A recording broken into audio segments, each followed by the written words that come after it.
What is up, YouTube, or whatever platform on which you're watching this? You didn't think we'd come back, did you? Huh? Yeah. You sons of bitches didn't think we'd come back, but Teens Talk Politics is back and stronger than ever. I'm your cuff gene fighting machine, Neel. Alright, I'm Julius, and apparently this week we have a guest. My vestigial twin flew off my body and is now here in the form of... a white guy named David. Alright. I should probably explain. I'm David. I host a subpar YouTube channel called the Sergeant Cabby Show, but it's just called Sergeant Cabby. And I am here to promote my brand and to talk politics. Hell yeah. Heck So, yes. to kick things off, in case any billionaires are listening to this, Jeffrey Epstein definitely killed himself and was not murdered by a cabal of rich people and Bill Clinton. Supposedly there's still a diary with all that stuff in it, though. Wait, really? Yeah, Is there really? News came out there's a diary that he had for insurance purposes. I'm doing the air quotes thing for those who can for our audio listeners. Video podcast is behind a paywall. I have a hard time believing that he was taken off suicide watch. Just like it's just such a coincidence that someone who's under a maximum. It's such a tragedy, really. Alright. But yeah, and on that stroke speech that I just had, you know who else is having a stroke? Joe Biden in 5 of his recent speeches, because he keeps That's messing not up. just a fact. That's a motherfucking truth, y'all. Really? What was it he said? Something about how white people are just as smart as poor people, or the other way around, or poor kids are just as smart, bright, and talented as white kids, wealthy kids. To paraphrase, technically that has some truth in it, because redlining, but still, really, Joe Biden? That's a no-no. I've seen a good many hobos in my day, and they were a good part pale. I've seen a lot of pale homeless men. See, if we're gonna get into Marxism and dialectical materialism, We are not. No. I think that sums up the tone of this podcast pretty well.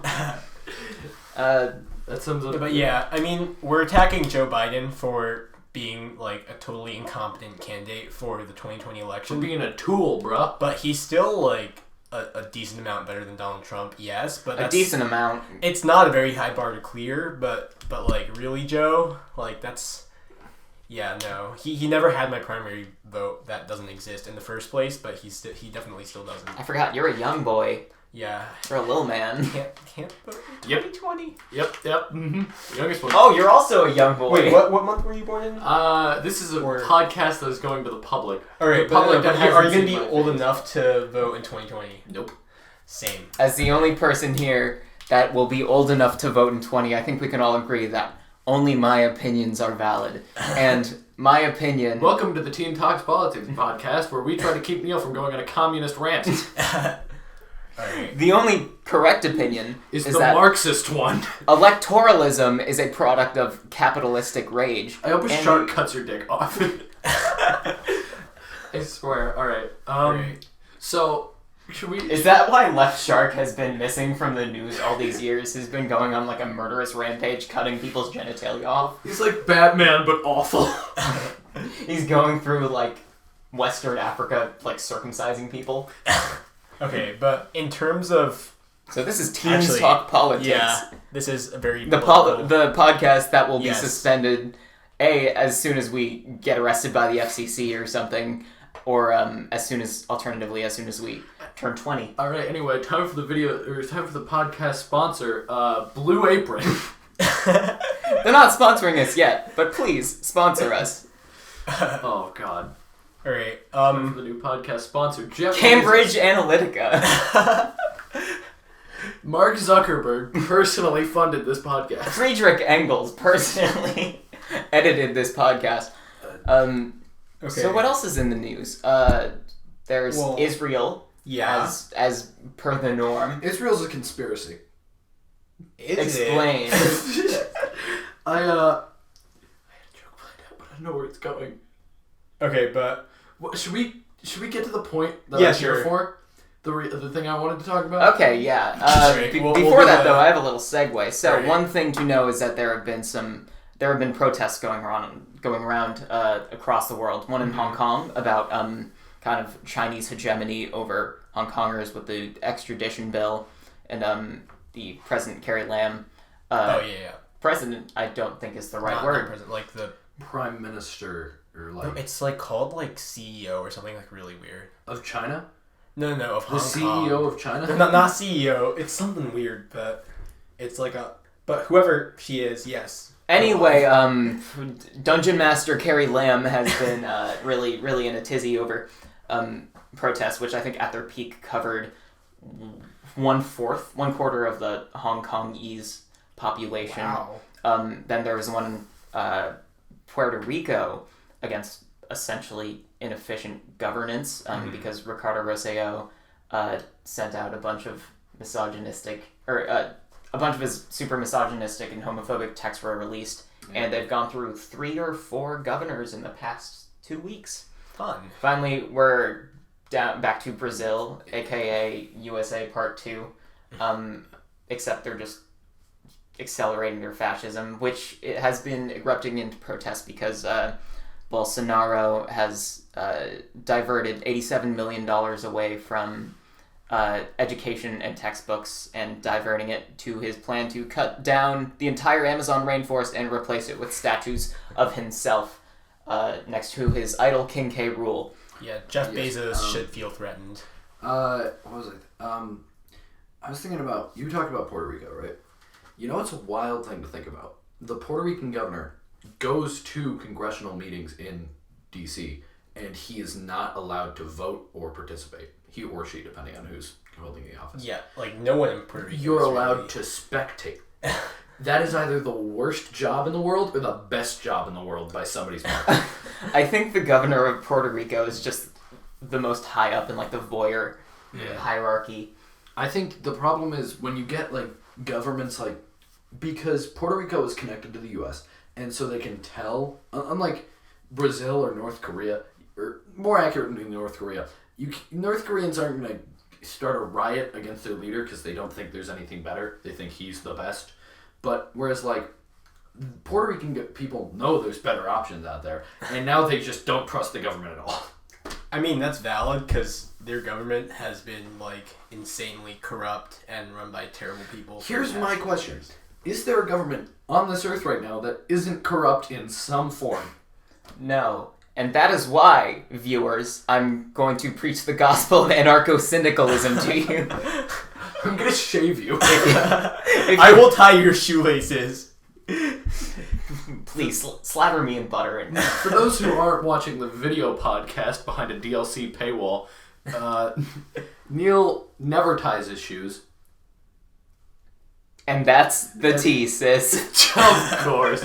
What were we talking about? I think we were going to launch into a tirade about the American education system. Yes, we were. That's Sure. why I got on this podcast. That's why I'm here. Mainly to talk about special education, but we'll talk about the whole thing for a little bit. So, we're all part of the American education system, as far as I know. Are we? Are Oh wait, we? yes we are. I'm part of the Klingon education system, personally. I'm part of the Spanish education system. It's just in the American one, just chilling. I I'm from the School of Hard Knocks. Alright, you're a secret 50-year-old on Facebook, I guess. Because 50-year-olds on Facebook. Neil's favorite. I haven't unleashed my army of minion memes yet. Yeah, Neil's favorite kind of humor is boomer humor. But let's talk about the American education system and how it is awful. So, the American education system was set up in a time before automation, or whatever it is. Yep. Basically, the act of replacing jobs with robots, because robots do everything better. And they... it was set up before then. It's kind of an industrial era thing, which is weird to think about, but there's no real room for creativity in the whole American education system because it's very much like you need to pick a path and you go on that set path and then you get a job where you sit in a cubicle and you type numbers into a machine and then you go home to your wife And then you hit die. All right, but no. Sure. So It's very much set up not in a way where you can be creative and you can kind of flex your creative muscle. In the high school I attend, which we are being vague for security reasons. Yeah. As we all know, I'm the most contentious person on the planet at this very moment in time. We don't have like even regular arts programs. The arts programs are in constant battles with every other program, and so the only theater production we put on is a musical every year.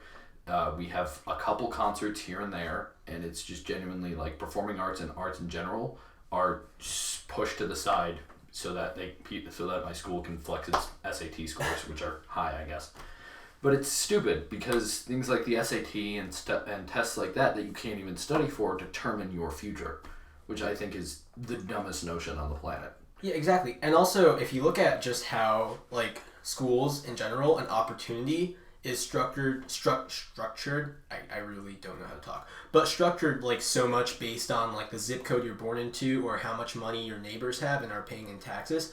Like, it's just insane that like some schools, of course, have tons of programs and stuff for all their students. Like some public schools have like really great stuff and are like quality schools. But literally, if you're born in the wrong town or if your town doesn't have like as many high income taxpayers, then suddenly you're basically fucked. And something I was thinking on the topic of resources, school counselors. Mm-hmm. I told this to them before the podcast started, but if you're a high schooler in America, you are more likely to die of, I think, you're most likely to die in a car crash, and I think you're second likely to die of killing yourself. And that is a scary idea, that most teens die probably because of their own hands and their own thoughts. And that can all be prevented by a school counselor who can get these people help. But the problem is, at a school like mine, I have one counselor for over 400 kids. Schools need to realize that mental health is a priority. Being a teenager is hard. I don't know half of the emotions I feel on a daily basis existed before that day. So the fact that I don't have the resources to go to I do it all the time. The fact that most kids don't have the resource to go to a school counselor and be like, hey, I want to blow my brains out. Please help. Is horrible. Yeah, and like just in general, like education surrounding mental health and just like being conscious of that and like treating other people decently. It's almost like it just doesn't really exist. It's almost like if mental health improved, there'd be less, I don't know. People would be happier. There'd be less, and there'd be less school shootings. Go back to the topic from last episode. Yeah, I mean, like, again, not to fully blame, like, the mentally ill people for mass shootings, because that's definitely not. Because, like, the guy, I can't remember which shooting it was on that day with the dual shooting situation. El Paso and Dayton. It might have been, El Paso and Dayton. I can't remember which one it was, but one of those guys was just racist. He didn't have anything going on mentally. He just was racist. Yeah. And that was it. But, so we're not solely blaming, like, hey, you only shoot up a school if you've got schizophrenia or something. No, but we're saying, like, it would probably help if there was a counselor more. Oh, exactly. And, like, again, Republicans who are definitely not listening to this, but if you are, like, really, like, pulling the mental illness card, like, just to blame mentally ill people for shootings, but then actually, like, taking away funding from programs that would help them get, like, better healthcare for, like, their mental illnesses, that's bad. Exactly, and even in in wealthier school districts. Dicks. I'm sorry. Dicks. Pardon me. Dicks. Nice. Sorry. This is a children's podcast, David. I'm sorry. It's a teen podcast, okay? But when funding is allocated to a school, it's not allocated to, like, the more holistic parts of the education. It's allocated to getting those quotas done and making sure that the academic experience is as rigorous and comprehensive as possible. Yeah, only for STEM, of course, but... Yeah, also we can invent the next Facebook and all those bullshit jobs. David Graeber wrote about it in a really nice book called Bullshit Jobs. I'm repping my man, David Graves. But it's a very capitalistic mindset that has, like, hegemonized our schools. And I think I think it can go away. Alright, but like in some sense, I feel like we can't really blame schools for like the mindset we've sort of created around this. Because if you look at how schools are rated, they're rated based on their test scores, and the test scores are based on like only STEM and like these like core curriculum that we've deemed are necessary. So it's like through no fault of their own are schools prioritizing this way too much over like probably much more important things that people actually need to be taught. And like it's a problem that's really societal, and in the way Top-down problem, yeah, because our economy doesn't accommodate for people who are not capable of... You walked a thin line here, pal. Our economy does not accommodate for people who cannot produce enough for our capitalist overlords. Hail Prime. Praise be, Jeff Bezos. Praise be, Kayleigh with an EIGH, Amazon FC ambassador. Oh my god, those FC ambassadors are so... Alright, go off.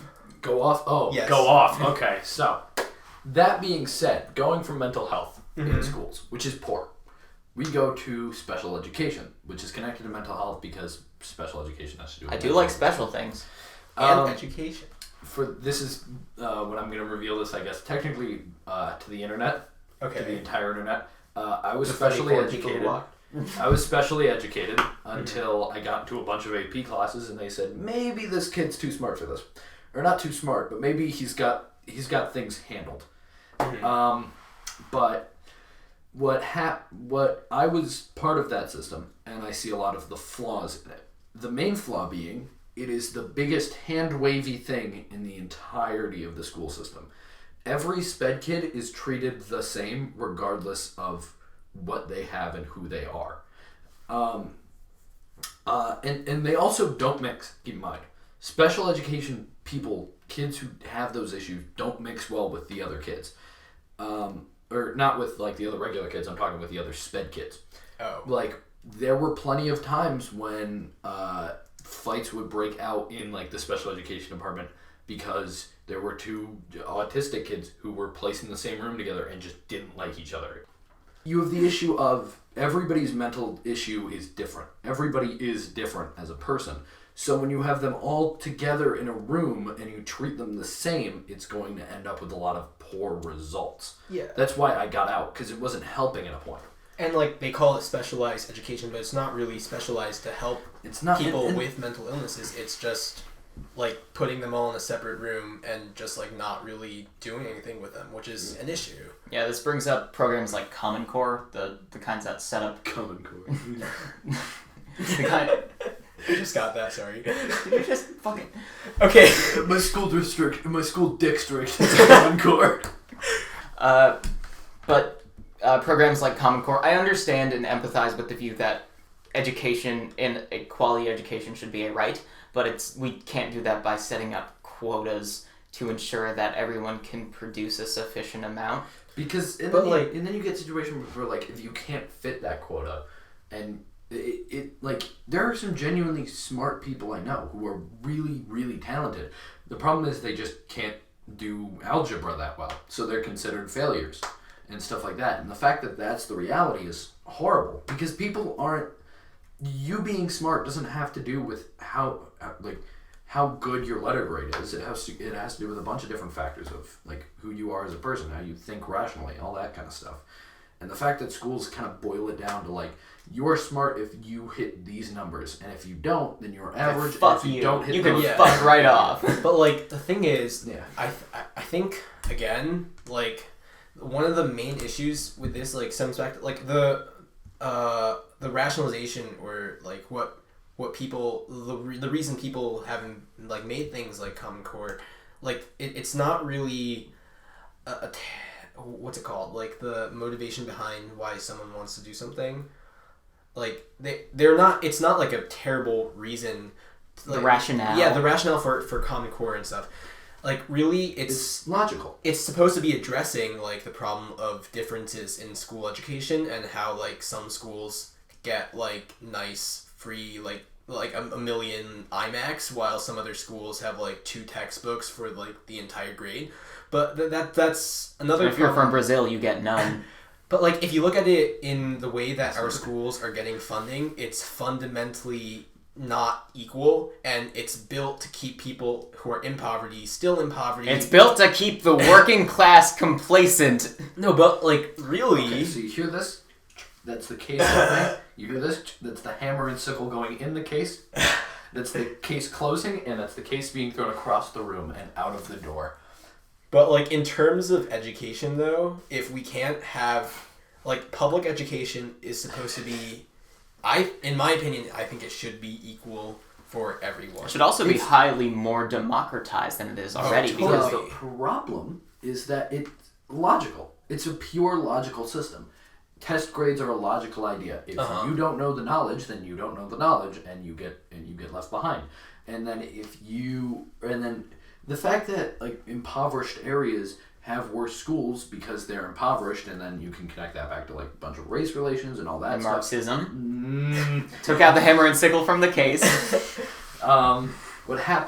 What you get is I'm sure when it was thought up, it was not thought, we are going to do this because we don't like people with different skin color. It was thought up because we're going to do this because this is the easiest and most logical way to set up an education system. I mean, this is where I would normally go into my redlining rant, but like a lot of the differences in terms of, I guess, like racial like areas specifically where people live, that's definitely intentional. But like, again, going if we're let's move on, I guess. Liberalism, and not people trying to silence you on college campuses, crying at Ben Shapiro. Shut up, snowflake. Crying at Ben Shapiro rallies, liberalism. But liberalism, the idea of solving problems with the free market, and the way like God intended. Alternatively, the way Elizabeth Warren or Andrew Yang Same thing. or Obama wanted to accomplish. Mm-hmm. It's well-meaning, however, it cannot solve the problems of the American today. I think like it's like the concept of just the free market fixing itself is inherently based on a meritocracy, which we obviously do not have, because like our government for the past like as long as it's existed has literally worked to segregate people and keep certain people from succeeding while enabling the success Success of others. The sachet. So like, again, liberalism in your definition of it and like free market economics would work okay, I guess, in a perfect scenario, but it's not a perfect scenario, and it hasn't. So and you know get what? the fuck out of here, And you know John what? Maynard Keynes. I'd love to come up with a solution to this, but it's almost like I haven't been properly educated to do it. Oh my god! wait a second, you can use algebra to fix this, right? What? Study for the SATs, and maybe you can fix the government. Oh my dude, I think, in my opinion, cut this part out because I'm having a stroke. But so okay, what Joe I was trying Biden. to connect to is the fact that speaking of race relations, I brought this up to them earlier. Have you ever thought about how after the civil rights movement in every American history textbook, it's just like, and then racism was solved forever. It doesn't exist anymore. No more racism. Like a fairy tale. Who doesn't love a good fairy tale? I saw this article like that was like right after Obama got elected. That was like, racism's over because Obama's president, and it's like, all right, white whoever. God, don't you hate it when racism's over so you don't have anyone to oppress? But like, yeah. So We gotta oppress again, the wild hogs. there are 30 to 50 of them in my yard right now. It's been 30 to 50 days since I got tired of that joke. I will say a solution for hogs: proper American education. Definitely. Because I was gonna say a gulag, but that's just... I mean, they're out there attacking my children, so I don't know if they deserve an education. Have you heard about like that whole like how hogs were introduced to the Americas? Wait, It's a wild story actually. oh, Like they were brought by the Spanish, and they carried disease, and they killed a lot of natives. But smallpox, baby. But the natives also love the taste of pork, so that's why we got a lot of pork-based Hispanic or Latino dishes and stuff like that. But they also breed really fast, So a lot of like letters and stuff from the Spanish home from the Americas was like, there are 30,000 hogs currently roaming the countryside. Please send help.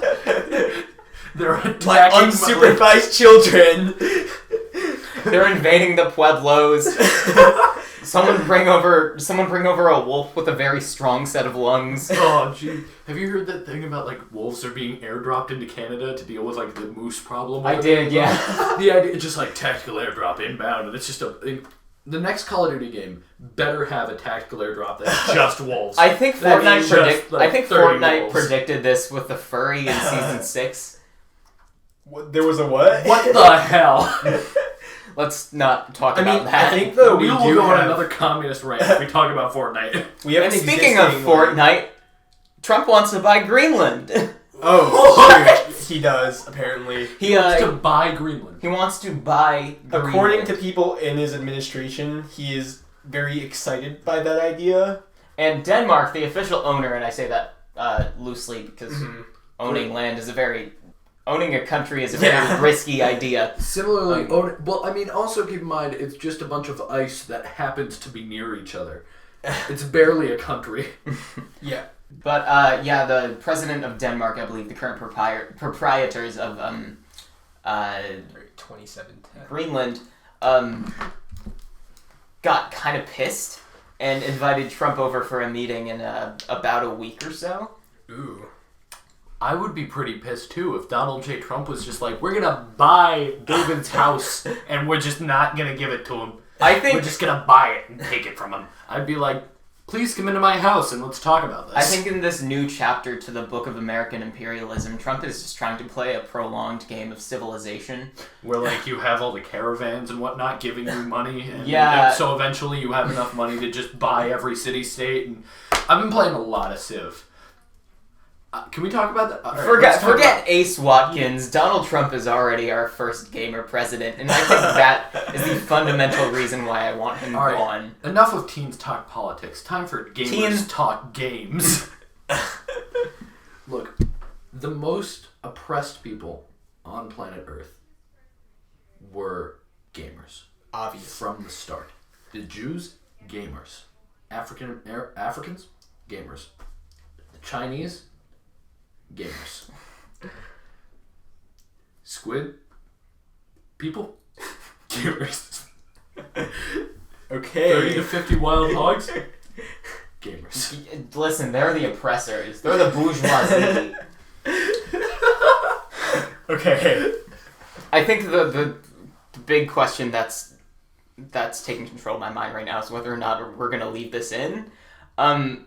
And I think the answer is yeah. I think I want to just leave in every time I say gamers and everything after it, but all the like space in between. No space in between. So I just say gamers. Gamers. All right. Oh, speaking of, video games cause shootings. Oh yeah. Walmart is really cracking down on mass shootings by removing Animal Crossing from the shelves. Removing all displays of violent video games. Honestly, finally that rascal the only thing Super about Mario video games that make people violent is when somebody steals your DS game. Like that jerk, I think his name was like John or something, who on my bus in like first grade, he took my copy of Mario Kart DS and I haven't gotten it back for the past 10 years. I know who you are. I know what you smell like. I know what you live in. Kind of a weird moment to admit this, but I did steal my cousin's copy of Nintendogs when I was 4. You're the problem. Yeah. Outlaw Julius. I hope you know, if you go to like run for like mayor of something or like a senate or something, or mayor, somebody's gonna drudge up this podcast episode and be like, nah, he steals DS games. We can't have this guy in this and running the country. Okay, I have to cut that out too, damn it. Okay, alright, moving on. Stop being accidentally misogynistic. Should we go back to like the big topic of schools and whatnot? Sure. And mainly sexting. Think before you send. So, for those who don't know, we record this in our local public library. Local public library. And we managed to pick up a pamphlet with what seems to be Billie Eilish texting from A Nokia. an AT&T like flip phone. Yeah. I don't know how you would take titty pictures on that. I don't think that has a camera. It does. It does have a very small camera. What you just do is For parentheses, period, and parentheses, and then do that again. Sexting is never private. Okay. Reminder. And if you sext on Twitter, we can legally fire you. Great transition. Into the Barstool Sports thing. Okay. Wait. Pamphlets being thrown across the... Is it gone? No, it's in the... I thought it disappeared. Okay, Well, the gist of it is that there's a very specific methodology to sexting. But I think before we launch into this new story, we here at the Teens Talk Politics gang need to agree to unionize. Yes, for sure. Because Amazon doesn't let me go pee. Yeah, our FC ambassador is really watching us like a hawk. Have you guys heard that joke that's like Jeff Bezos got a divorce because his marriage is a union? No, but like really, I'm directly quoting from a Bernie tweet, probably, maybe that might or might not exist. Every word that comes out of your mouth is directly quoted from a Bernie tweet. You're not wrong, but I mean like a lot of companies or workers of companies are starting to unionize, and company owners are getting afraid of that. Even my subs started to unionize. Dude. I hope for the love of God Guys, and my future that none of you Guys, unions are back. It's the 1920s again. You guys want to go and smoke? guys want to go do the flapper. Yeah. Who wants to get involved in politics? Who wants to get into a horrible factory accident? Triangle Shirtwaist Factory Fire? But also, like, is the triangle the shirt or the waist? And what... Why is it okay, never mind. And it's this new segment of our podcast that I like to call Neel boils cough syrup and watches us slowly go insane. Okay, well... You got like a little like teapot plugged in over there, and it's just boiling cough syrup. There's something in the air here. NyQuil. Other things have definitely happened this week. For sure. Neil was murdered. Oh, do we want to talk about... Jeffrey Epstein murdered? Oh... We can do that, yeah. Jeffrey Epstein murdered in my America? It's more likely than you think. I believe the story was released on 4chan by an first responder or something before it was released to any of the major news outlets, and I think I find that the most disturbing part of American politics. Is 4chan Even the fact that Twitter is like a major part in American politics, whatever. It's Twitter. It's it's like the vanilla ice cream of social media platforms.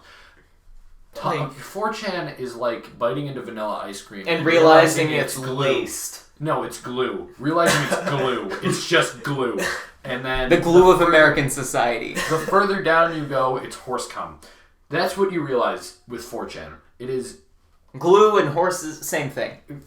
I mean, isn't that what glue's made of? It's synthetic now. Now it's like synthetic. Damn it! What have I been? Millennials are what have killing. I been drinking then? Millennials are killing the horse glue industry.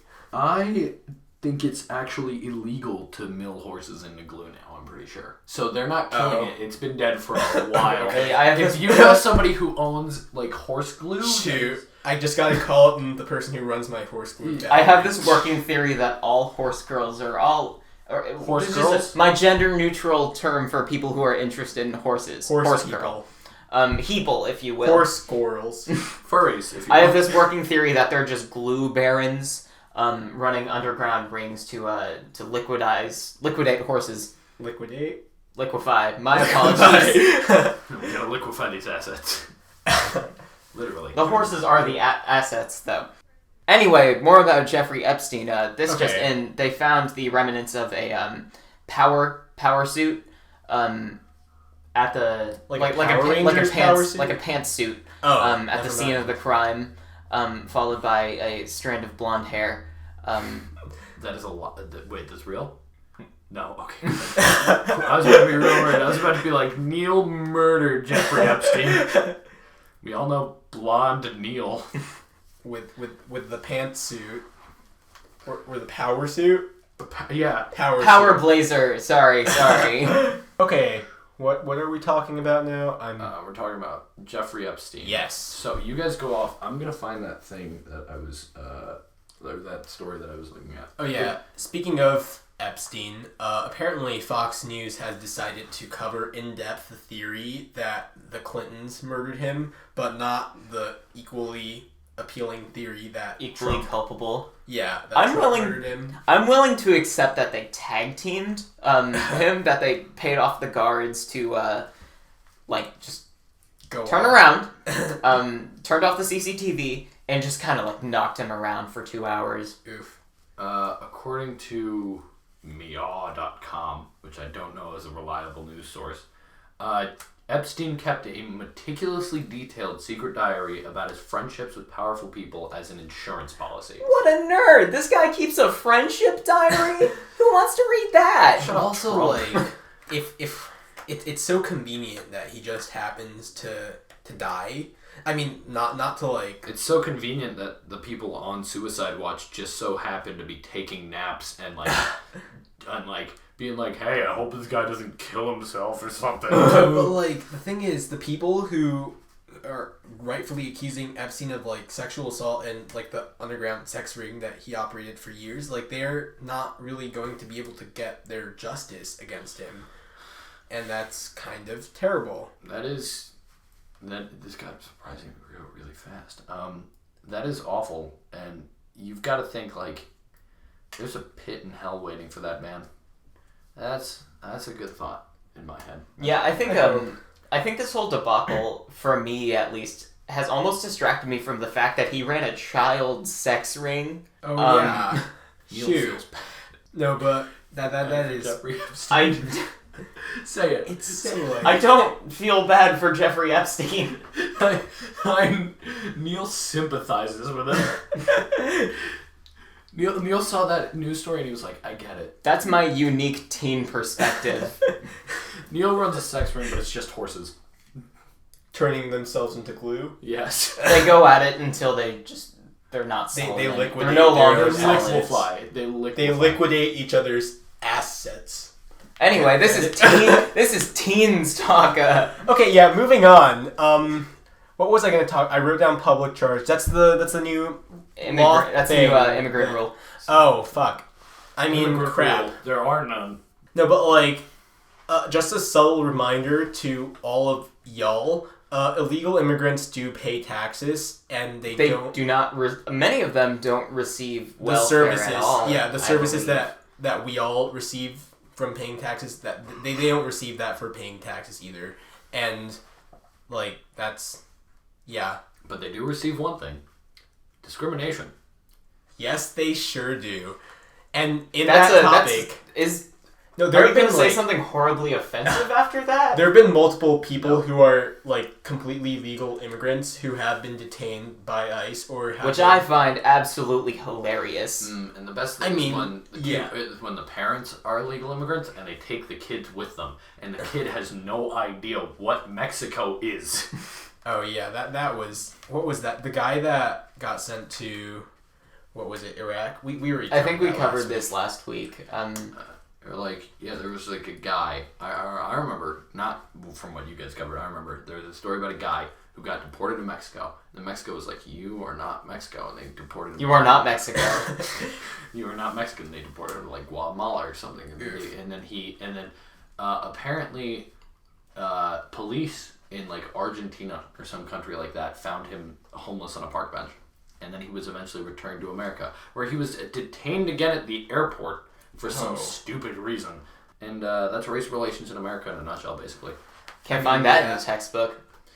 Teens Talk Politics is your only reliable source For vague news stories that we think we heard. We tell it like it is, fellas. We don't tell the truth. We tell nothing but Facts. and Fair and balanced. Logic? Is that where we're going? Are we quoting my man Ben Sharpingu? hold up, wait. Can we do a thing where we talk about a political topic, but we do it one word at a time?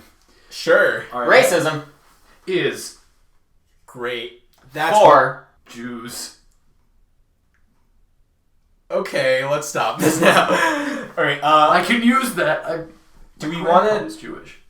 speaking of I have Israel, a friend who's I Jewish. guess. That was a terrible This is- transition. But speaking of Israel, really, Netanyahu, like, banning... What a Netanyahu, am I right? No, he's literally let in to Yeah, Israel, like, actual, like, Holocaust deniers and, like, white supremacists, but he's not gonna let in Ilhan Omar and Rashida Tlaib for criticizing his numerous human rights violations. He has also barred Jewish critics from entering Israel. Here is Which what- makes it seem like it's maybe not an anti-Semitism thing. Maybe and- it's politically motivated. Netanyahu, Yahoo.com is, in my opinion, I know y'all are like, everybody hates on him, mostly liberals, but I will Liberals say- are fine with him. It's the communists that hate him.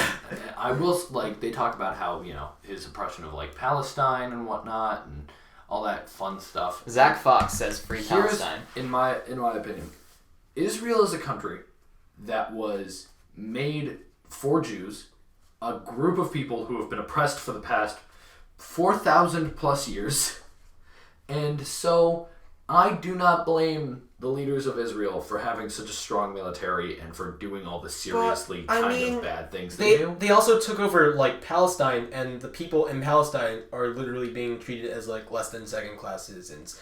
Like, again, I recognize that it's supposed to be, like, it's the whole creation of Israel. I don't really understand. I understand that I'm of the opinion that everyone deserves a safe place Yes, to live, of course. but I'm also staunchly anti-nationalist. Yeah. You wouldn't say that if you just came out of the Holocaust and all that Egypt shit. I mean, Jews have reason to be Yes. fearful of many things. of course, but, like, also... Exactly, but they've gone from... they're becoming the oppressors in a sense if you look at the treatment of people living in, like, Palestinian people I get living that there. part is the part where they're not justified. I think if they invaded Palestine and took it over, and then the people were just part of Israel, then whatever, who cares? But the fact that they're being treated so poorly is the problem. Yeah, it's, Because it's The like fact that they're creating illegal settlements and are illegally occupying Palestine is a problem too. I get, but like, part of me is like, well, if they I invade understand. part of me is like, if they invade Palestine and Palestine loses, and then Palestine's theirs. That's just how war works. And okay. that's just, I don't know. Israel is like a hotbed of issues, It sure is. and I think their only way to solve it is 30 to 50 wild hogs Yes. being. Let them breed like crazy. Let them breed like crazy. But- Let them turn into 30 to 50,000 wild hogs, And and let's move on. But- fear for your small children. Yeah. I think Orange I'm gonna say Man- spilled milk. Orange Man really is Orange Man cry. exacerbating the reactionary government. Orange men cry. Orange Man make me cry, Dave. Donald Trump cry. He want the Big Mac. Give the Donald Trump the Big Mac. It's really You special. You said, "Hey pal, we're gonna have a special guest on," and then he was like, "All right," and then he ruined the podcast. Oh my god, You're gonna get like 5 minutes of actual usable discussion from this. Yeah, I probably. think so. We're gonna cut parts of this out, and it's just gonna Well, be actually- the only acceptable parts of this conversation have been the Epstein conversation. Oh wait, do we want to talk about, like, because we're sort of on the topic of nationalism, Kashmir? Kashmir, yeah, it's Kashmir. my favorite I'm bad. sweater. It's my favorite sweater. So, okay, I don't know I'm- anything about this next topic, so y'all do it, and I'm gonna provide Funny accents? Funny accents. Actually, no, please don't. and I'll be like your hype man. So go. Okay. Talk So, about Kashmir. for those of you who don't know, for the 20 of you that are listening who probably know me, sorry, I am Indian. So this is this episode in Is sponsored by world India. history is very near and dear to my heart, and yet I still do not sympathize with the governments of India or Pakistan. One of which is run by a fierce nationalist, and the other is run by former cricket star Imran Khan. Imran Khan. Both of which are nuclear powers. Yeah, that's You're not gonna hype. You're not gonna hype up nuclear powers. And I think they're essentially holding Kashmir hostage. Hostage. Hyping up those hostages. as a means of political power and also sapping off of its national resources. Yeah, it's not. You're really very... taunting me, aren't you? Taunting you. I'm a vengeful god. But this is essentially an endeavor of nationalistic dick measuring. Again, I expected Dick. But yeah, that's. I don't really know that much about this, but yeah, nationalism is bad. Kids, teens, please. Yeah, don't do it. Teens talk ethno-nationalism. Ethno-nationalism. What happened recently in Kashmir is that, as a result of which, I think several Indians have died, is that in the Indian Several Indians have died. In the Hindu majority part of Kashmir, India has shut down all, like, connections to the internet. Oh yeah. Connections to the internet. I did see that. Which is that's not. So great. people have not been able to commute back to Kashmir. People have been having trouble receiving medical services, and people cannot call their loved ones unless it is at hospital or, I think, a penitentiary. Penicillin. This is all in an attempt. This is all in an attempt to nationalize Kashmir for political control / its national resources, which are quite abundant. Thank you, David. No problem. Yeah. Okay, but Then again, I am not a native Indian and cannot completely truthfully speak to the issues that are going on there. So, look it up. Yeah. I promise you it's as bad as what we're saying it is. yeah, it's numerous human rights violations. Yeah! Sure, yeah. And speaking of human rights violations, ICE raids, which are pretty bad, and the protests that have been going on Man, that must be against pretty cold. ICE. So in Rhode Island, I I believe. said, man, that must be pretty cold. Get it? 'Cause it's ice. Fuck off. Yeah. I believe in What's Rhode cool Island with there was a the protest cool- outside a detention center, and the truck of an employee driving a truck Drove injured. into a crowd. Yeah, literally. which is quite close to the anniversary of Charlottesville. Yeah. Actually. And also, considering this was actually a Jewish group of protesters, We talk specifically, about, like, something you never think about. Rhode Island is surprisingly diverse. Like, they have the highest gays per capita, I think. I think that would have been like Yeah. Massachusetts No, or no, California. Rhode Island has like a lot of like gay people, Because with of, like, Jews and like the different Bay races. Area. No, I think because it's just so. the gay area. Yeah, are you gay? What Crazy. are you like dick and balls? You like dick and balls? Maybe a little cock? You like dick and balls?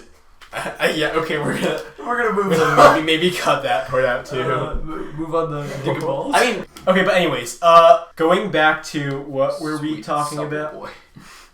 We were talking Rhode about Rhode Island. Island Ice ice raids. raids. Oh yeah. Also, yeah, Ice, baby. the Jewish I don't group of know. protesters who were protesting in Rhode Island and got driven into by a truck. Like Hasn't that that's happened before? Yeah, Like, it people has. get driven into. What is it with people in trucks What is- and thinking they have what is so up much with power? racist? Trucks are racist. That is my verdict. Trucks are Yes, racist. Trucks are racist. Trucks are racist. Trucks But, are like, racist. Wow. Hammer and tickle out again. Trucks are racist, and you know what trucks do? We use them to seize the means of production. Ah! I think Google's master plan to making us To an ram egalitarian trucks. anarcho-capitalist society. I don't know what 90% of those words mean. Good. That means I won't get flagged. I think their master plan is to eliminate the racist trucks in our society, which is why Andrew Yang is such a threat to the establishment. That said, he's been garnering a lot of support lately, and it's scaring me. Yeah, I mean, I like UBI as much as the next person probably does, which is actually probably more than the next person I like does. guaranteed living. But I mean, I like the the way, Yankees. the way he's trying to he's so intent on preserving the systems that really cause the inequality that UBI is trying to solve, while also introducing UBI as a solution. It's I don't know if that's gonna work. Yeah, and on this part. here's my little bit of political politics tea. Political tea. Do we need to switch you off from hype man mode? You want I Maybe. like this it? actually. You like this? But if Andrew Yang wins the presidency, and by that I mean if every other Democratic candidate dies and Andrew Yang wins the presidency, he's going to win on a mandate of universal basic income, not a mandate for Medicare for all, not a mandate for a Green New Deal, which essentially weakens these things' chance of passing. Exactly. Yeah, but like universal basic income is a pretty good start. Yeah, but I feel like It's also he's not addressing the other problems. He's focusing so much on this. And it's a backdoor to privatizing other industries. Yeah, actually, Republicans have suggested UBI in the past, but like as in the backdoor.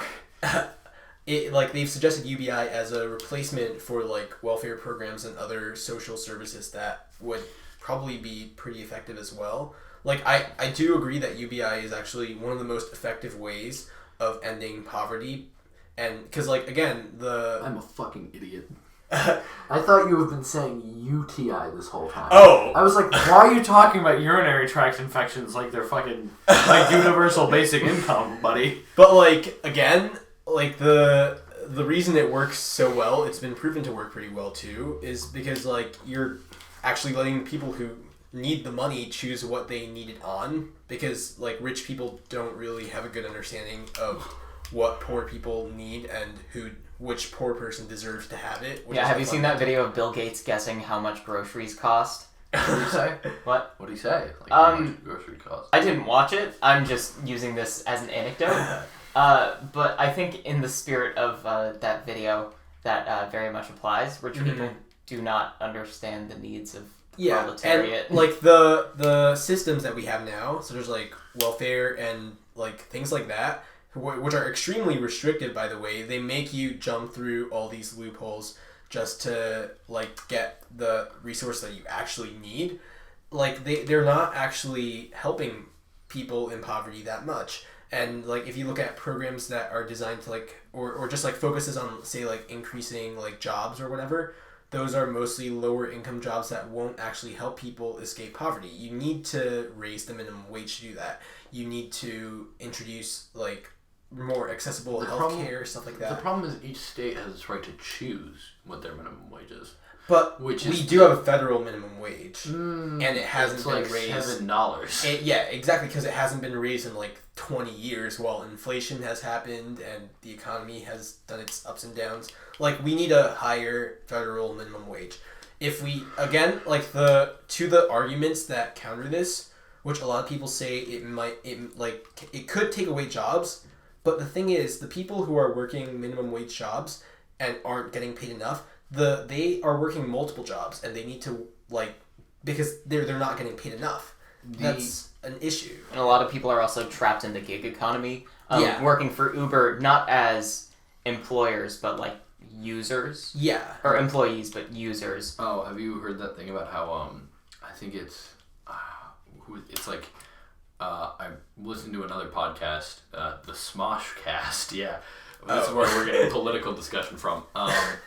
Disney, which some of the members of Smosh come from, they were talking about how Disney didn't include them on their show as like actors. They were guest stars, so they got paid less, and they probably don't get like benefits and stuff like that. Yeah, they didn't get benefits. Like that's which a bunch of like companies will do. They'll say like, "Oh, you're an employee, quote unquote," but in actuality, no, you're a user. You're not an actor. You're a guest star. Exactly. You're participating. Yeah, exactly. When we don't have to pay you, we're doing it because we're nice. When goods and services, or when the means of production aren't democratized, when workers don't have a say, then the people in power can bend the rules. Yeah. To accommodate for themselves. And like in the somewhat like in the related issue of poverty, like the reason that like employer-based healthcare or other resources that they work for some people but they don't work for everyone. And the problem with like whoever was like every single moderate presidential candidate for 2020 saying that we need to keep the privatized health industry, like that healthcare is gone the second that you lose your job. He thought Tide Pods were $4. I mean, individual Tide Pods? No, he thought like gourmet Tide Pods. No, Which back flavor? to the Bill Gates. Back to the Bill Gates thing that he mentioned about how Bill Gates made what the news says is he was on Ellen, and Ellen was like, "We're gonna ask rich people about how much they think groceries costs." And what she did is she went, "How much are Tide Pods?" And she handed him one of the big jugs of Tide Pods, like enough Tide Pods to feed an entire family for Christmas dinner. And he was like, $4. They are $20. Yeah, like they are $20. That's the thing. Like rich people trying to being in control of a government that's comprised mostly of the poor and that should be serving the poor a lot more than it is. Like they don't know the needs of the people, and that's why systems such as like welfare, stuff like that, haven't been proving to be super effective. That's why pasty motherfuckers like John like John Mulaney. Neel. John Delaney. Like John Mulaney. Like John Delaney. That's my wife. Yeah. John Delaney can make the claim, or rather has reason to make the claim, has experiences to make the claim that The whites don't exist. sort of, in a way, but he can make the claim that people are happy with their employer-based healthcare and their private healthcare. I find it so funny how I don't think I've ever heard like somebody who is not white ever use like the "it's okay, I have a black friend" card or something like that. Isn't that weird? Wait, what? I'm just thinking about it. Like, Sorry. I'm kind of thinking out loud about like race relations in general. How white people are always the first to bring it up, in my opinion. Yeah, because if you're saying something racist, then Yeah. you're probably pretty excited to like remove yourself from the racism that's inherent with that statement by making like various claims that you're not racist, even though you definitely are. If you really needed to say that to justify your statement. Yeah. Really. In other words, white people really like being racist. But they don't like admitting it. Okay, move on. I was just like in my opinion, not the solution, but one of the solutions to helping the underlying giant racist cloud in America is just normalize being of different colors. Like it's okay. Wow. Like, Yeah. but like just basically being like, hey, it's okay to make jokes about people's. I'm saying like all race. Like I'm not saying. I mean, the thing about that is like I'm saying like let people do what they want, and like when you attack somebody for saying like when you attack a comedian for making a joke about skin color and he happens to be white, then you make it so that it's like, oh, you can't make fun of somebody's skin color. But like the thing is, I feel like that's not really about like race. It's a little more nuanced than that. It's like jokes to like about people of like minorities particularly. But like this is a debate that I've had in English class like a million times, and specific people in my English class I'm specifically angry about. But like if you make a joke at the expense of a minority, that joke likely has a lot of historical context that makes it less acceptable to talk about. Because like, I mean, yes, in a way, you could say that words are harmless and that whatever I'm not saying that. No, that would be stupid. What I'm saying is like, if you normalize and you make it so that like Joe Rogan made a joke about the fact or about somebody's skin, then like when you do that, then you make it so that you separate it from everything else and you hold it on a pedestal of like, this is bad, look at it, and then you make everybody think it's bad. If you normalize it and you just go, oh, he made a joke about it, who cares, and then you move on. But then you if it was bad though, like if it actually did have some poor historical context that made it offensive, I'm saying like funny and jokes. that means like I'm not saying, means normalizing racism, but which wouldn't be great either. But like again, I do get your point from like normalizing like race, I guess, as a conversation. That's definitely valid. I mean, yeah, white people are in the very unique situation of having probably oppressed every race on the planet. I noticed. Like so not to like emphasize any white guilt that you may have. But so when that's a different topic we can get into. When a white person makes a joke at the expense of a person of color, I think it's also very heavy on like the context it's set in. Oh, like definitely. if it's just like a bunch of friends and like somebody's and and you just make a joke about it and you're just all buddies, then who cares? If it's not mean spirited. The context means like almost everything in this case. But I think like, more accurately than what I'm saying is, if it's not a mean-spirited joke and it's all in good fun, then maybe like I don't know what I'm saying. You can make the claim that it's moral, but is it good? Does it make you? Does it? again- And I'm walking a fine line here. Also, between- like to bring up We're gonna walk your communist line too. to bring up like something that you mentioned earlier about how like there is an argument to be made by some people that may not really be true, that like people are freaking out way too much about like race, or like quote unquote like when you call like liberal snowflakes or whatever. Like the thing is, we're not. Like I'm not like if you tell someone who's a minority like a offensive thing about minorities and they call you out for it, that's not really them like quote unquote complaining here, because they're being exposed to that like every day. It's just like you're complaining about not being able to say your racist joke or something like that. It's I don't know. No one's censoring you, but we're penalizing you for being an asshole. Yeah, and like no one's. Oh yeah, sorry. No, I think you're right. That's the issue. If the joke is funny, or if whatever we're talking about, like it hits its mark and it's fine, then we should just move on with our lives. You know, because in my opinion, everything should be joked about, regardless of the topic. Because comedy is the thing that heals all wounds, I guess you can go with. That's just my personal opinion about comedy and how that works. Yeah, but like it works in, again, like the context from who's saying it. It's really all really complicated. Essentially, if you're the person in power making a joke at the expense of people not in power, it's a lot more questionable. It's a lot more questionable once that happens, because of the inherent power dynamic. It hurts them. And also because of the context behind what you're saying. Yeah, you're essentially like gaining socially from putting down people that you've been putting down for centuries. I want to point out, I feel like you two and the rest of the audience at home is going to be like, well, David's a racist. All right. No, I want to point out, I have had jokes made at my expense. I am not Jewish. My grandfather was. I have the look of a Russian Jew. I've got the big nose, and I look like him. You know, I look like him. And I have had many jokes made about that. To my face.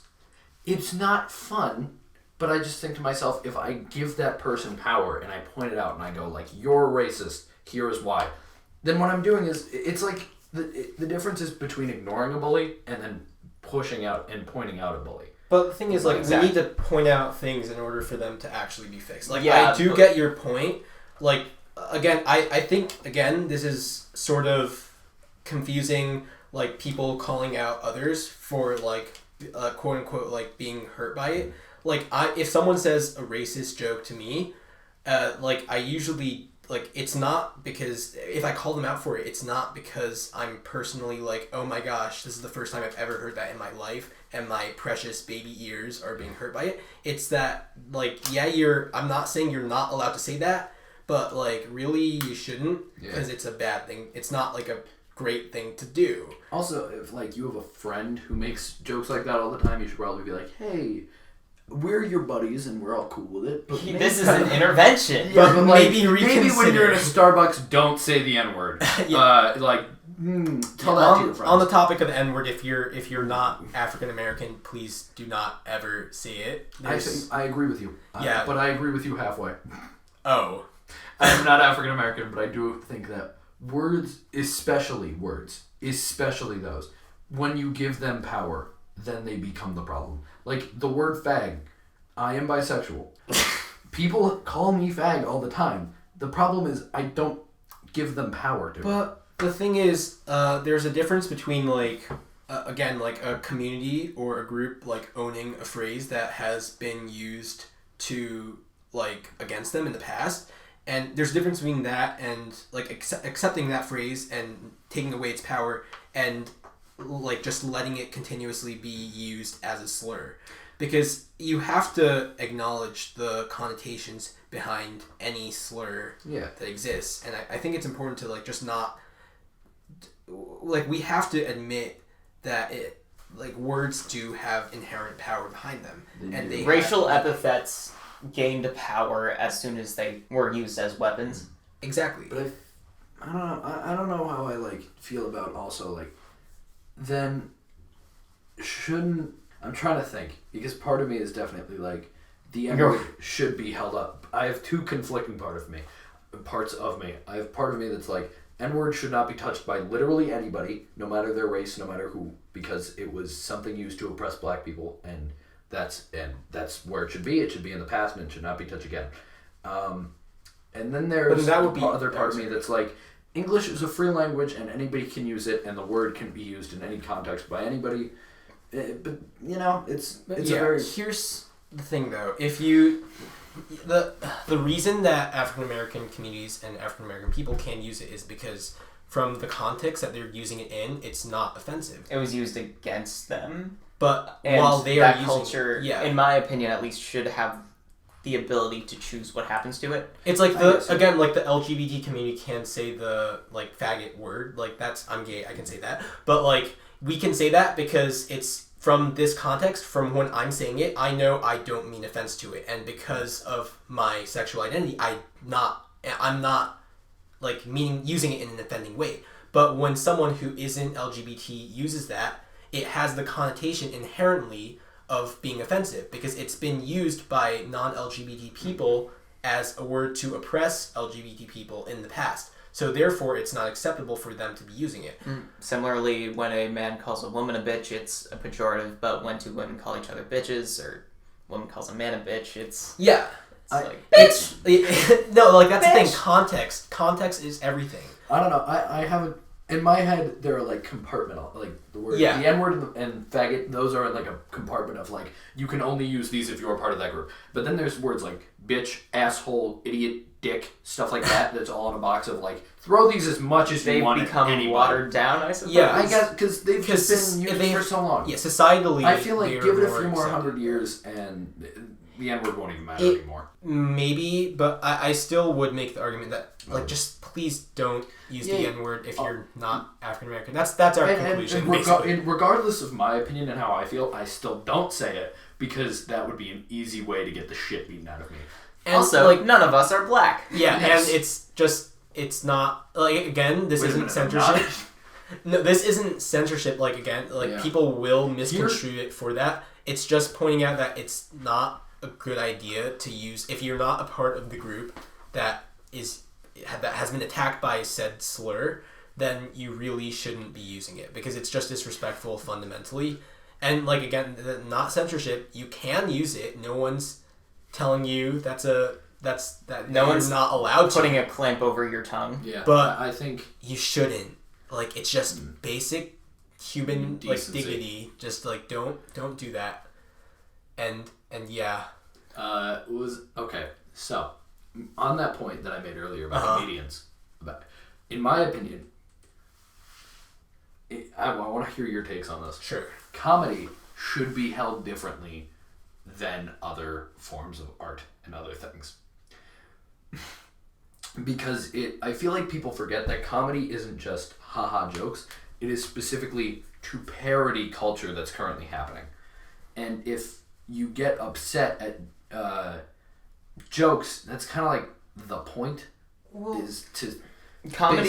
It's to basically mirror society and go like, here is society, here is what's wrong with it and stupid. Let's take a look at what happens when you make someone laugh, though. When you make someone laugh, making somebody, I believe the scientific thing that happens is the brain connects dots in its head before you make it. So like me saying the sentence right now, your brain is already. I'm already assuming it's not funny. No, it's not. But your brain is already assuming like what I'm going to say in the sentence, and what ends up happening is comedy basically totally turns that on its head. Like goes in a different direction that you aren't expecting, and that releasing of energy is like laughter, and that's the scientific aspect of it. But in my opinion, the societal aspect of it is it's basically to mirror society and to show you what is wrong with our society. Yeah, but the thing is, it can same as like I think a painting. It can do that. Then again, there's like absurdist humor, ironic humor, wholesome memes. But like humor can do the things that it sets out to do, like that, like you said, in a way without like literally doing the things that it's mocking. Yeah. Like if it's supposed to mock like certain things that are like bad in society, for example, like it doesn't have to take on the form. Like of I don't know. things. Let's say you're Louis C.K. and you make a lot of jokes about jerking off, and then you actually jerk off in front of a bunch of women. But that's different because there's a very shifty power dynamic there. I know. Yeah. I'm just pointing it. And also, I just wanted to talk about that. And speaking of, he made jokes about the Parkland shooting, which again you can make. Like please, if you're making jokes about things, don't do it in a disrespectful way, because the way he made jokes about it Also, was extremely disrespectful. Also, and timing. Timing is everything. yeah. And a good joke, the reason why you'll never hear somebody call out like a joke about, like a good joke about like a shooting or racism or some serious topic in America. If it's good enough, it's because if it's good, then nobody's gonna give a shit. It's a funny joke. and also if it's good and it actually like achieves what it's meant to do, which is to provide social commentary and be humorous, then it won't be offensive to the people who. John Mulaney. This is just an example. John Mulaney makes a lot of jokes about how he looks gay. Yeah. And the joke is because everybody looks at him and sees this, kid who used to be an altar boy, like raised in a Catholic household and a bunch of other things that you it's subverting your expectation because you see him and you think like, this guy's closeted or something like that. And it's supposed to be like subverting your expectations and making fun of that idea. And that's comedy. That's good comedy. But like if you have just some guy like Louis C.K. getting up and being like, so kids got shot, huh? Yeah, God. But how about that? That's the thing, though. Neil's the funniest comedian. There's obviously a difference between something that's humor that's meant to be like reflective on society and to be humorous, and like humor that's actually still being offensive and humor to hurt. It's a very noticeable difference. Again, it's you can't really like define it in set terms, but you'll know it when it happens, and that's when people call others out on. And I think stuff. a question I wanted to ask is, going from that, do you consider comedy an art form? Because I do. I absolutely do, but because it is an expression of emotion and societal. Back to like the effects of comedy though, or like the process and the methodology. Let's take a look at like philosophically what happens when you make a joke with the purpose of making people laugh. We have made absolutely zero of those today. Yes, we've just mentioned 30 to 50 wild hogs. Yeah, which was the first episode. But what essentially you're doing, even if you do it inadvertently, is elevating your standard in comparison with other people, because people hear you make a joke and think, haha, that was funny, this person is better. Mm-hmm. So when you elevate your own position at the expense of someone else, that, in my opinion, is exploitation. Yeah. Also, if it's not in your wheelhouse to make a joke without making fun of people, you're probably not that funny. But also, you can like make fun of people and still be funny. That's just a different kind of more complex exploitation, or maybe you're punching up. On this kind of track we're on, one of the main points I wanted to bring up about this whole deal was, did you guys watch the documentary called The Problem with Apu?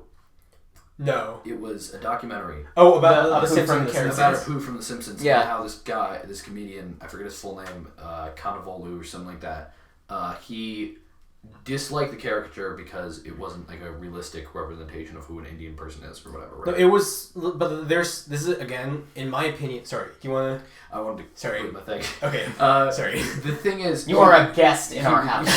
He went off about this whole like deal about how it's wrong, he's played by a white guy, it's wrong, he's got such a thick accent, it's all this stuff. And he just looked at the face of the character and like the basic actions of the character and what he did. Whereas, like, somebody actually looked at the character and said, no, this isn't racist. He's a guy who really enjoys art, and he subverts your expectations. He's part of the fire brigade. He's one of the most talented, smartest people in Springfield that's full of a bunch of idiots. The whole idea of Apu is he is smart, and you don't expect him to be because most white people, who are the audience of the show, see him and think about the stereotypical Indian cashier at a random gas station, and they think that he's not smart, and that's the whole subversion of expectations. But when you take a joke like that, and you say, this is racist because it's talking about his race, and it looks stereotypical, then you miss the point of the humor. Yeah. But I think in that sense, like in that specific example that we're talking about, like, if while it's trying to do the thing that it achieves to be doing, which is again like subverting your expectations about him based on like existing stereotypes, it's also perpetuating those very same stereotypes while it's doing that. And in that case, it's not really That's what sort of Like, makes it problematic. As an Indian person, I can't tell you how many this is times why I wanted to bring it up. I've been called a poo or been spoken to in that accent. At that point, I don't think you can blame. I think the accent, maybe, but I think... The fact of the matter is that there are demeaning aspects But I think at that point, you have to blame the bully and not the show itself. But the show itself created... I mean, yeah, the show itself... I absolutely love that they made Apu such a complex character. Because, but at the same time, they're still kind of complicit in employing the use of stereotypes. Yeah. I feel like, but that's also just the Simpsons humor. Like, Yeah. those stereotypes. Yeah, of true. Italians, everybody under the sun in that show. If the show was more... If, like, the showrunners were not all white, and I'm sure they're not all white, but... The guy who plays Apu is very white. Oh, yeah. White. Especially that. But I feel like the voice... But, because you have, like... In that case, then we have to call out... I'm gonna pull up anime here because I'm a total weeaboo. In anime, most of the characters, like a lot of characters, are white and European. Like All Might in My Hero Academia, he's blonde, he's white, he's clearly not Japanese. Yeah. But he, in the original show, in the original, I guess the sub version you'd call it, or in the original Japanese dub, he's played by a Japanese guy. Or Samurai Jack, he's a Japanese guy played by a black man. So then you have to question, like, voice acting, I feel, is a disconnect from that. But, like, the thing is... Sorry, but, like, if we're looking at, like, again, power dynamics and who's saying what, like, a white person acting out, like, Apu, for example, that's completely different because of the minority status of Apu in America. Yeah. And how, like, historically, like, things such as the stereotypical accents and behaviors have been used to demean Indian Americans and like Asian Americans in the past. So that's what makes it less acceptable compared to like a minority actor acting out like a white character.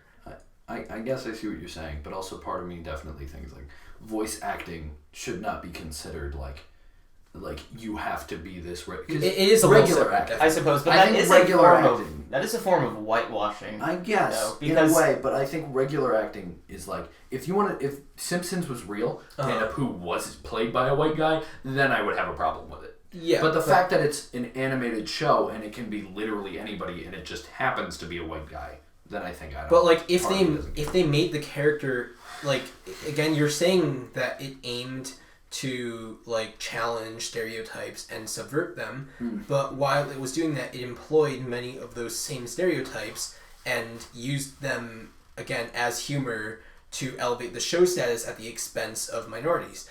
Like that's the problem that I have with it. If it was again like a character that really didn't like abuse so many of those stereotypes and like just use them in that way, and if it was like that and it was played by a white character, I wouldn't see as much of a problem with it. Yeah, and this white voice actor is using that accent like derisively. Yeah, I feel like you know comedy rule of threes, right? The whole idea is I do watch Rick and Morty. Yeah. In comedy, the rule of threes. It's everything should be 3 beats. It should be on a 3-note kind of a basis.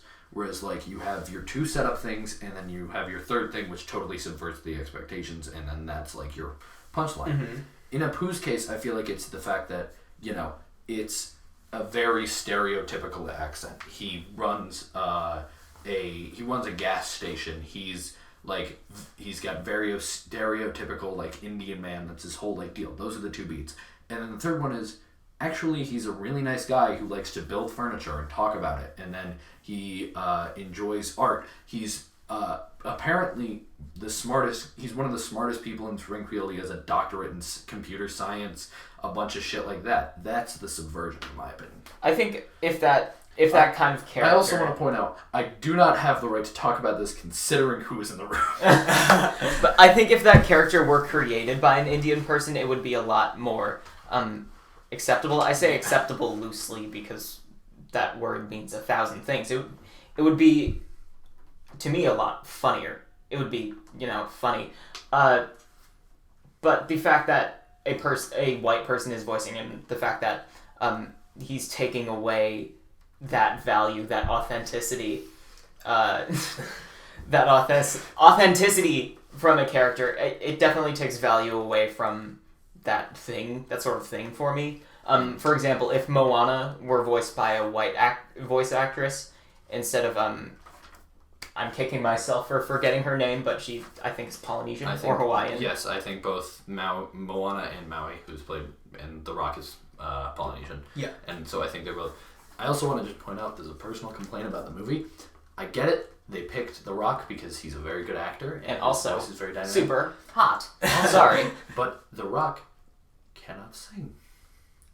He can like do talk. many things. He could have sex with Neel, but he can't sing. Right, but okay, going back to I think This is Teens Talk Underage Politics. Yeah, but underage sex. I'm sorry. Point out the pamphlet. Can we real quick talk about what this girl is wearing?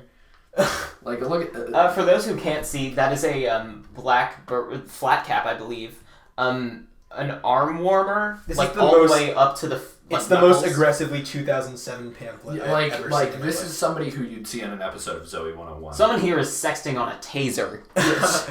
Legitimately, like, these phones are ginormous. Y'all. You got this other guy who I'm assuming... He's using like a hydro flask. Yeah. Pulls out his Motorola Razr Oh my god. to snap a And BTA on every pic. page, it just says sexting is never private. But, like, I don't know. Neil, have you seen my penis? I cannot say I have. I have taken a good few many pictures. I have taken a few pictures of my penis, and Neil has not seen them. So, Okay. I countered the facts in this book. Away with it. Alright, but yeah. Alright, anyway, back to talking to the internet. Back to talking about race relations in comedy. Anyway, yeah, I'm a big fan Yeah. of authenticity. That's why we record the podcast Teens Talk Politics in the kids section of a library. Also- We're technically in the teens section with teen The manga. fact of the matter is, though, that we kicked a bunch of middle schoolers out of here so we could say swears and make fun. Sorry, y'all. Make fun of white people. Yes. Okay, like going back to a long time ago now, I guess. But like, I think the Jeffrey comedy- Epstein. no, but like the comedy you're mentioning in terms of Apu, like, yes, in one sense, he may be like created to like subvert the stereotypes, but the thing is, it uses the stereotypes themselves as humor in the process, and because of where it's coming from, like white creators and a white voice actor, that makes it a lot more offensive than it is. Did you know it was a white voice actor before now? I did. You did? Yeah. Yeah. Yes. Okay. So do you think that if somebody who didn't know it was a white voice actor, do you think... I don't... It's weird because they don't care, right? They don't think about like who the actor is himself when the... Because now that I know it's a white guy, or now that you know it's a white guy, every time you see Apu or you watch a like clip of The Simpsons with Apu in it, you're gonna think, "Yep, there's that white guy." I mean, yeah, but as an Indian person, I took offense to it before I knew it was a white Tell voice me, actor. Yeah. I want to hear your... I'm not gonna do the accent if that's what you're about to say because I can't. Do the funny accent! No, I was gonna ask your take on Apu before we started, or Okay. before I brought it up. I want to hear your take on it. Just Well, I did know that he had a white voice actor because I watched some bits of the documentary. But before I knew he had a white voice actor, I found the problem with I took issue with the stereotypes employed because The Simpsons has a lot of cultural hegemony Yeah. and a lot of influence among white people. White people who will It also see that makes fun of a lot of those white stereo. people. Yeah. But, Well, I guess hegemony amongst yellow people. hey, it's Asian American. Hegemony amongst- It's 2019, Neil. hegemony amongst jaundice-ridden white people. It looks like But I think Homer just has scurvy. it'll cause That's the problem. same. It'll cause the same effect as among like, for example, when South Park makes fun of cognitively disabled people, and then have able-bodied people or neurotypical people using the R slur, making fun of people with autism. The problem that I had, I didn't really know that it was a white voice actor until pretty recently as well. But even before that, like, just the fact that it is using these stereotypes as humor and like normalizing them in a way, it's like, again, I know it's supposed to be using the like the stereotypes to subvert them and to point out that they're not necessarily true, but it still uses stereotypes as humor in the first place, and because it's using them in an offensive way, and that's what's problematic about it. We've come back to my Marxist take on comedy. When you try to make someone laugh, you're bolstering your own position at the expense of the person a historically oppressed group. Yes. I can see David turning like red, which I agree with as a communist, but you fucking communist son of a bitch. I'm just turning. Earlier I was thinking about like when I was saying that whole bit, I was very like afraid because I was like, you two are both not white. I'm going to die. I'm dead. This is it. This is where David dies. Everybody on the internet's gonna think I'm a racist, but you know what? Whatever. My opinion's out there now. I think comedy especially is an art form, and I think you are right in a lot of what you say, but I also think that Apu shouldn't be... I don't think he should be removed from the show. Because that's what the creator, or that's I think what the guy of the documentary wanted. That's what he called for. He was like, Apu should not be in the show. Removal would not be... I disagree with that as well. Because then what you're saying is, oh, now we can't make fun of anybody. I feel like is part of the statement there. I would... Because that's how I would interpret it. If suddenly Apu was just gone, I'd be like, all right, well, now they're too afraid to fuck with stereotypes. So if there's a Jewish character or there's an Italian character on the show that makes fun of Italian people, then I'm going to get up in arms. But, again, Neel Steak. The difference between, like, making... The power dynamic between, like, who's making the joke and who's being affected by the joke is different in both of those scenarios. And, like, again... It's a bit... I don't want to, like, pull the race card again more than I already have, but, like, it is difficult to see this from the point of view of a minority when you're not really being affected by it. And I do agree with your opinion that they shouldn't be removing him from the show, because in doing that, they would be... First of all, I know their intentions would be to take away something that's making fun of people in a very stereotypical and derogatory manner, but it's also like just erasing the fact that ever existed, and therefore taking away their own responsibility in having created it. Yeah, I'm of the opinion that if you involve more Indian or Jewish writers, and frame it with... Jews have nothing to do with Apu. No, I mean, like you mentioned... if they make fun of Jews or whatever. Yeah. And involved, or like wrote in more cultural appreciation as opposed to cultural like absurdism. Yeah. It would definitely reframe the character for me. And it would improve the perspective a lot more, because if it's coming from someone who is a minority and who has more experience, I guess, in terms of what can be made fun of, like the material is inherently more authentic because it's coming from a voice that isn't seeing the character from an outside and more stereotypical perspective, but rather from a more like humane perspective, I guess. That didn't really make sense, but whatever. I'm not sure if like humanity is the word to use, but it is definitely more culturally appreciative. Yeah. I still see Apu and think I have a place in this show. My identity has a place in this show, and that's kind of cool. I feel like that's part of, just in general, the draw of, or part of the good part about The Simpsons and shows like it is definitely like they're making fun of everybody's culture, but at the same time they're making fun of everybody's culture. In my opinion, that's what I like, is that everybody's culture is not only getting made fun of, but it's also partly getting represented. But then, like, there's a difference between good representation and poor representation, and I think it's really towing the line there. Like, I know you and I both used to watch a lot of American Dad. Oh, yeah. And now I can't stop thinking about that. Have you seen that edit that's like the American Dad theme, but he doesn't sing? And it's just, like, it's just 10 minutes of it, like, footage of him sleeping because he slept through it or something like that. Oh, yeah. That was in one of the episodes, wasn't it? That was.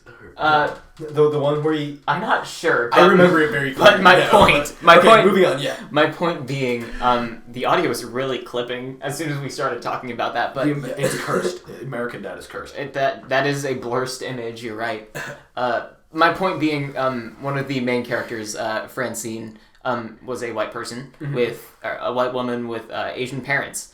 So there was a lot of portrayal of Asian stereotypes, and if it instead of like when you point out, I'm gonna restart that whole thing because Okay, sure. I sound like an idiot right now, Like but Joe Biden, he has a stroke. I'm having my gaffe moment. Silly Silly Neil's silly just, me. Neil's just like, she has Asian parents, so that means that white people that and means people that- are the same.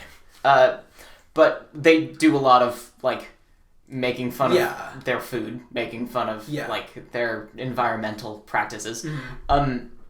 And there's one thing in pointing out the absurdity in a culture, and culture in general has a lot of absurdity. But when you like make fun of a culture's absurdity and attach it to the race or like class of people behind it, you're making fun of the people, and that is morally seen as not great. Yeah, exactly. That's again the difference between like Yeah, that's why it's so powerful when people of a certain race make fun of their own culture. Yeah. Because it's coming from a place of love rather than trying to get ratings. Yes. And of course, like when you create media in a capitalist society, you're trying to get ratings. Yeah. But I swear to God, if you bring up the fact that we live in a capitalist society one more goddamn time, I'm gonna choke you with a sickle. Yum. in the spirit of my culture, I think I'd welcome that. Okay. All right, we're sort of running out of time here, but We can wrap it. Can we wrap this up? I feel like I like that last bit especially because the earliest, like the first hour, was just horribly offensive. horribly bad. But then Yeah. the first part, but then the next part is about like comedy and like a bunch of stuff like that and how, and And I got to talk about Marxism. So, do you want me to plug now? oh yeah, sure, plug your Yeah. shit. plug my shit. I run the Sergeant Cabby Show on YouTube. You can find it if you go to youtube.com. We'll link it in the description. And you type in sgt.cabby.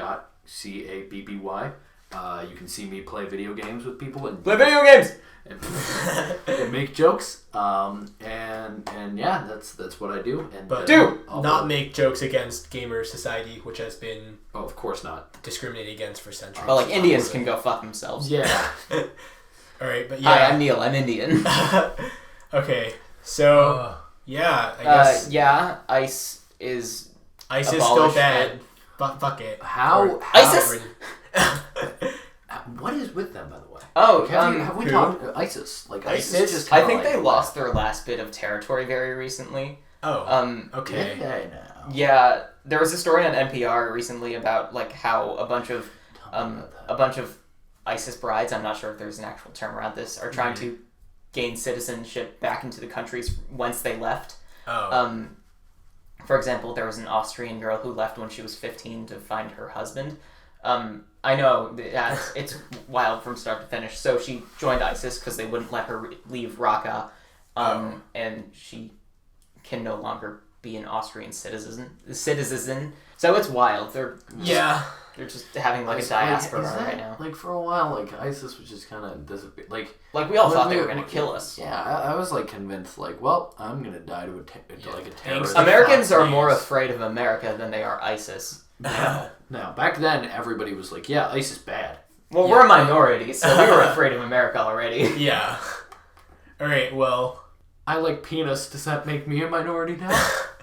I mean, Can I be cool with you guys? Okay. well, can I be in the gang? Oh my god, but that's wild. I'm also a big fan of penis, by the way.